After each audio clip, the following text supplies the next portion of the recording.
Baseline test 2025 कक्षा 9 में विषय हिंदी। तो आइए देखते हैं इसे हम किस प्रकार से हल करेंगे। देखिए, यहाँ हमें अपनी सामान्य जानकारी अंकित करना है, जैसे कि कक्षा, अपना नाम और विद्यालय का नाम। और देखिए यहाँ पर यदि हम लड़का है या लड़की, इस पर हमें टिक करना है और जिस दिनांक को हम बेसलाइन टेस्ट दे रहे हैं उस दिनांक को हम यहाँ पर लिख देंगे।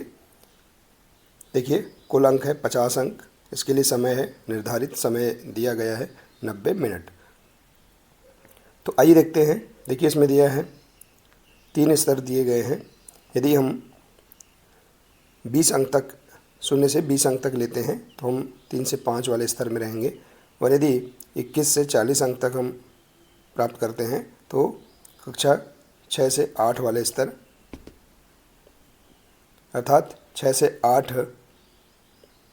स्तर में रहेंगे। और इसी प्रकार से यदि हम 41 से 50 अंक, देखिए 50, कुल 50 अंक का बेसलाइन टेस्ट है, यदि हम 41 से 50 अंक तक लेते हैं तो इसमें 8 स्तर पूर्ण, इस प्रकार से 3 स्तर दिए गए हैं। तो इस प्रकार से हमें सामान्य जानकारी समझना है। इसके बाद दिया है, देखिए, विद्यार्थियों के लिए ध्यान देने योग्य बातें। इसमें दिया है, देखिए, प्रश्न पत्र में दिए गए सभी निर्देशों को ध्यान से पढ़िए। प्रत्येक प्रश्न में उत्तर लिखने हेतु रिक्त स्थान दिया गया है। उत्तर लिखने हेतु उसी रिक्त स्थान का प्रयोग कीजिए। यह परीक्षा नहीं है, अतः इस प्रश्न पत्र को सहजता से हल कीजिए। कुछ प्रश्नों के लिए विकल्प दिए गए हैं, उनमें केवल सही विकल्प पर ही टिक का चिन्ह लगाइए। तो इस प्रकार से निर्देश दिए गए हैं। तो आइए देखते हैं इसे हम किस प्रकार से हल करेंगे। देखिए, इसमें दिया है, हिंदी वर्णमाला में ट एवं प वर्ग के वर्ण लिखिए। तो देखिए, ट वर्ग के वर्ण हम इस प्रकार से लिख सकते हैं, ट ठ ड ड़, इस प्रकार से ट वर्ग के वर्ण लिख सकते हैं। इसी प्रकार से देखिए, प वर्ग के वर्ण हैं प फ ब भ म। तो इस प्रकार से हम ट वर्ग और प वर्ग के वर्ण लिख सकते हैं। इसके बाद देखिए, दिया है दूसरा प्रश्न, नीचे दिए गए वाक्यों को पूरा कीजिए। जैसे देखिए, मेरा नाम, तो आप अपना नाम यहाँ लिख सकते हैं, जो भी नाम है। यहाँ हमने देखिए इसे उदाहरण स्वरूप बताया है। इसके बाद है मेरे गांव या शहर का नाम, तो अपने गांव या शहर का नाम लिख देंगे। इसके बाद देखिए अगला प्रश्न, नीचे दिए गए चित्र को देखकर रिक्त स्थान की पूर्ति कीजिए। जैसे कि देखिए, लड़का पतंग उड़ा रहा है, लड़की रस्सी कूद रही है। इसी प्रकार से देखिए, रेखांकित शब्दों के समानार्थी शब्द लिखिए। जैसे देखिए, मोहन रेखांकित शब्द है पानी पीता है, तो इसका समानार्थी शब्द है पानी का जल। इसी प्रकार से आसमान में तारे दिखाई दे रहे हैं, तो आसमान का समानार्थी शब्द है आकाश। तो इस प्रकार से इसका आंसर लिख सकते हैं। इसके बाद देखिए, उपसर्ग लगाकर शब्द बनाओ। जैसे देखिए, प्रचार, प्रचार, प्रहार, प्रयोग और प्रसार। तो इस प्रकार से हम इसका आंसर लिख सकते हैं। इसके बाद देखिए अगला है, सही जोड़ी बनाकर लिखिए। जैसे देखिए, यहाँ पर प्रत्यय, संज्ञा, चलना और अच्छा, तो इनके सामने इसका राइट आंसर क्या आएगा, इस प्रकार से हम लिख सकते हैं। प्रत्यय यहाँ जो दिया गया है, ये वाला जो है ये प्रत्यय है। संज्ञा नाम, चलना क्रिया और अच्छा जो है ये विशेषण है। तो इस प्रकार से हम यहाँ पर इसका आंसर लिख सकते हैं।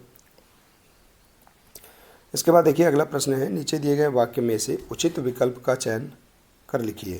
जैसे देखिए, रामू ने अपनी दुकान का खालिस्तान किया, तो यहाँ पर 2 में दिए गए विकल्प, इनमें से आपको उचित विकल्प चुनना है। तो इसका आंसर आएगा श्री गणेश किया। मोहन ने आज गृह प्रवेश किया, माता पिता का बच्चों पर आशीर्वाद रहता है, मुझे विद्यालय जाना अच्छा लगता है। तो इस प्रकार से इसका आंसर लिख सकते हैं। इसके बाद देखिए अगला प्रश्न, नीचे दिए गए प्रत्यय लगाकर एक एक शब्द बनाकर लिखिए। जैसे ता है तो इसका सुंदरता, या और कोई अन्य शब्द भी हम यहाँ बता सकते हैं, मधुरता, सुंदरता। इसी प्रकार से देखिए वाला, जैसे कि गुण वाला, दूध वाला, इस प्रकार से अन्य शब्द बना सकते हैं। इसके बाद ई से हम पढ़ाई लिखाई। इसके बाद आवट से सजावट, लिखावट, रुकावट। इस प्रकार से हम ये प्रत्यय लगाकर इनसे एक एक शब्द बना सकते हैं। इसके बाद देखिए अगला प्रश्न है, निम्नलिखित शब्दों के एक एक पर्यायवाची लिखिए। जैसे फूल, फूल का पर्यायवाची है पुष्प, चांद का पर्यायवाची है चंद्रमा, इसी प्रकार से बादल का मेघ और सूरज का सूर्य का सूरज। तो इस प्रकार से हम एक एक पर्यायवाची लिख सकते हैं। इसके बाद है निम्नलिखित शब्दों को क्रम से लगाकर पुनः वाक्य रूप में लिखिए। जैसे कि खाया आम, तो इसे हम क्रम से लगाएंगे। तो जैसे आज मैंने आम खाया। इसके बाद है जैसे हमें बड़ों की सेवा करनी चाहिए। तो इस प्रकार से इसे हम क्रम से लगाकर वाक्य लिख सकते हैं। इसके बाद है निम्नलिखित शब्दों के तत्सम या तद्भव रूप लिखिए। तो देखिए आग तद्भव है, तो इसका तत्सम है अग्नि। कण का तत्सम है कण।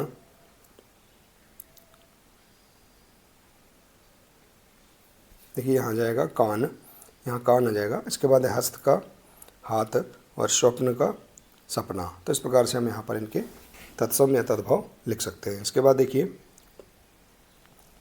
अपनी पसंद की कविता की 4 पंक्तियाँ लिखिए। तो आप अपनी पसंद की कविता की कोई भी 4 पंक्ति लिख सकते हैं। जैसे देखिए सबसे प्यारी सबसे न्यारी हिंदी है राष्ट्र भाषा हमारी, हमको लगती सबसे प्यारी हिंदी से पहचान हमारी। तो इस प्रकार से आप कोई भी पंक्ति लिख सकते हैं कविता की। इसके बाद है या हैं लिखकर निम्नलिखित वाक्य पूर्ण कर लिखिए। जैसे देखिए इनका उपयोग करना है और वाक्य को पूर्ण करना है। जैसे पक्षी आसमान में उड़ रहे हैं और सीता पुस्तक पढ़ रही है। तो इस प्रकार से हम यहाँ इसे पूर्ण कर सकते हैं। इसके बाद देखिए अगला प्रश्न, दिए गए विकल्पों में से उचित विकल्प का चयन कर रिक्त स्थान में लिखिए। जैसे देखिए मैं बाजार की ओर जा रहा हूँ। इसी प्रकार से सभी के ऊपर राज करना और सभी के राज जानना उसे बहुत पसंद है। इसके बाद है सबसे ऊंचा पेड़ नारियल का होता है और अब काम समाप्त हो चुका है। तो इस प्रकार से हम इसे पूर्ण कर सकते हैं। इसके बाद देखिए अगला प्रश्न, कोष्टक में दिए गए विराम चिन्हों में से सही विराम चिन्ह का प्रयोग कर नीचे दिए गए वाक्य को पुनः लिखिए। जैसे देखिए यहाँ पर आज का मौसम बहुत सुहाना है। तो इस प्रकार से हम विराम चिन्ह का प्रयोग कर सकते हैं। देखिए यहाँ पर विस्मयबोधक चिन्ह का प्रयोग करना है। इसके बाद है क्या तुम मेरी सहायता करोगे। तो देखिए यहाँ पर प्रश्नवाचक चिन्ह का उपयोग करेंगे। इसके बाद है मेरे पास कलम दवात पुस्तक है। तो देखिए मेरे पास कलम दवात पुस्तक है। इसके बाद है बड़ों को सादर नमस्कार। तो इस प्रकार से देखिए हम यहाँ पर विराम चिन्हों का प्रयोग कर सकते हैं। इसके बाद देखिए अगला है सार्थक शब्दों का प्रयोग कर वाक्य को पूर्ण करें। जैसे देखिए आज मैंने अपना कार्य पूर्ण किया, आसमान पर तारे टिमटिमाते हैं। तो इस प्रकार से हम सार्थक शब्दों से इन वाक्यों को पूरा कर सकते हैं। इसके बाद देखिए निम्नलिखित गद्यांश को पढ़कर नीचे दिए गए प्रश्नों के उत्तर लिखना है। देखिए यहाँ जो गद्यांश दिया गया है इसे पढ़कर नीचे जो प्रश्न दिए गए हैं इनके आंसर आप इस प्रकार से लिख सकते हैं। जैसे देखिए यहाँ पर गद्यांश है, व्यक्ति के जीवन में हार जीत सफलता असफलता लाभ हानि यश अपजय मान अपमान आदि सभी होते हैं। जीवन में सुख के बाद दुख आता है और दुख के बाद सुख भी आता है। यदि व्यक्ति का मन दुख और असफलता से निराश हो जाए तो वह उन्नति नहीं कर सकता, क्योंकि किसी कार्य की सफलता में मन की सफलता की एक महत्वपूर्ण भूमिका होती है। यदि प्रतिकूल परिस्थितियों में भी मन स्थिर रहता है तो परिस्थितियां अपने आप अनुकूल बन जाती हैं। इसलिए हमें कभी निराश होकर हार नहीं मानना चाहिए। तो ये गद्यांश दिया है, इसे हम पढ़ लेंगे। इसके बाद इसके प्रश्नों के आंसर आसानी से हम इसी में से लिख सकते हैं। जैसे कि देखिए व्यक्ति के जीवन में क्या क्या होता है। तो व्यक्ति के जीवन में हार जीत सफलता असफलता लाभ हानि यश अपजय मान अपमान आदि सभी होते हैं। अगला प्रश्न, जीवन में सुख के बाद और दुख के बाद क्या आता है। देखिए जीवन में सुख के बाद दुख आता है और दुख के बाद सुख आता है। इसके बाद है अगला प्रश्न, व्यक्ति कब उन्नति नहीं कर सकता। तो देखिए इसका आंसर, यदि व्यक्ति का मन दुख और असफलता से निराश हो जाए तो वह उन्नति नहीं कर सकता है। इसके बाद है अगला प्रश्न, प्रतिकूल परिस्थितियां अनुकूल कैसे बनती हैं। तो देखिए यदि प्रतिकूल परिस्थितियों में भी मन स्थिर रहता है तो परिस्थितियां अपने आप अनुकूल बन जाती हैं। तो इस प्रकार से हम यहाँ पर गद्यांश से ही इन प्रश्नों के आंसर लिख सकते हैं। इसके बाद अगला प्रश्न है, एक विद्यार्थी के रूप में आपने कक्षा 9वीं में विद्यालय में प्रवेश लिया है। आपके और शिक्षक के बीच संवाद को पूरा करके लिखिए। जैसे कि संवाद दिया गया है, शिक्षक कहते हैं आप किस विद्यालय से आए हैं, तो विद्यार्थी हम बोलेंगे मैं शासकीय माध्यमिक, या जो भी अपने पूर्व के विद्यालय का नाम है उस विद्यालय का नाम यहाँ पर बता देंगे या लिख देंगे। इसके बाद है शिक्षक, आपके प्रिय शिक्षक का नाम लिखिए, तो हमारे प्रिय शिक्षक का नाम, जो भी आपके प्रिय शिक्षक का नाम होगा उसे आप लिख देंगे। इसके बाद देखिए अगला प्रश्न, नीचे दिए गए वाक्यों में रेखांकित शब्द लिंग का लिंग परिवर्तित कर वाक्य को पुनः लिखिए। जैसे कि वह डॉक्टर की पुत्री है, तो यहाँ देखिए पुत्री का हम लिंग परिवर्तन करेंगे तो यहाँ जाएगा पुत्र, वह डॉक्टर का पुत्र है। छात्र अध्ययन करता है, तो देखिए यहाँ पर आ जाएगा छात्र का लिंग परिवर्तन, छात्रा अध्ययन करती है। तो इस प्रकार से हम इसका आंसर लिख देंगे। इसके बाद देखिए अगला है, निम्नलिखित शब्दों की वर्तनी शुद्ध कर लिखिए। जैसे प्रकृति, शांति, कृष्ण और अवश्य। अब दिया है देखिए, चित्र को देखकर कहानी लिखिए। यहाँ जो चित्र दिया है इसके आधार पर आप अपने अनुसार कहानी बनाकर लिख सकते हैं इस प्रकार से, चित्र के अनुसार। जैसे कि देखिए हमने इस प्रकार से इसे उदाहरण स्वरूप बताया है। इसके बाद देखिए अगला प्रश्न, नीचे दिए गए पत्र को पूरा करके लिखिए। 3 दिन के अवकाश हेतु आवेदन पत्र। तो आप इस प्रकार से आवेदन पत्र लिख सकते हैं। जैसे देखिए, प्रति श्रीमान प्राचार्य महोदय जी, शासकीय हाई स्कूल, या जो भी स्कूल का नाम है उसे लिख देंगे। इसके बाद है विषय, 3 दिन के अवकाश हेतु आवेदन पत्र। देखिए यहाँ इस प्रकार से लिख सकते हैं,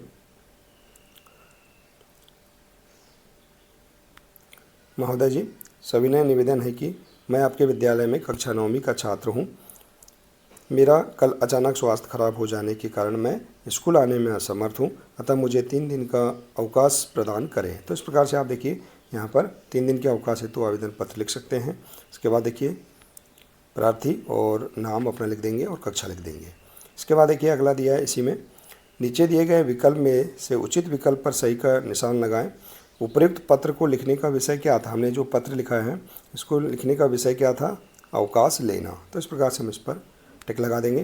तो देखिए इस प्रकार से हम यहाँ पर कक्षा 9 ब्रिज कोर्स के अंतर्गत जो बेसलाइन टेस्ट है विषय हिंदी का, इसे हम इस प्रकार से पूर्ण कर सकते हैं। देखिए बहुत ही सरल तरीके से हम इसे समझकर आसानी से कंप्लीट कर सकते हैं। देखिए आशा है कि आपको यह जानकारी बहुत ही अच्छी लगी होगी। देखिए यदि जानकारी अच्छी लगी हो तो इसे अधिक से अधिक शेयर करें, वीडियो को लाइक करें, और इसके आगे की और भी अन्य सभी महत्वपूर्ण जानकारियाँ प्राप्त करने के लिए आप हमारे इस चैनल से जुड़े रहिए और इस चैनल को सब्सक्राइब अवश्य कर लें। देखिए ब्रिज कोर्स विषय हिंदी, गणित और अंग्रेजी के संपूर्ण हल आप इस चैनल के माध्यम से आसानी से देख सकते हैं। मिलते हैं इसी प्रकार से इसके आगे के अगले नए वीडियो के साथ। नमस्कार।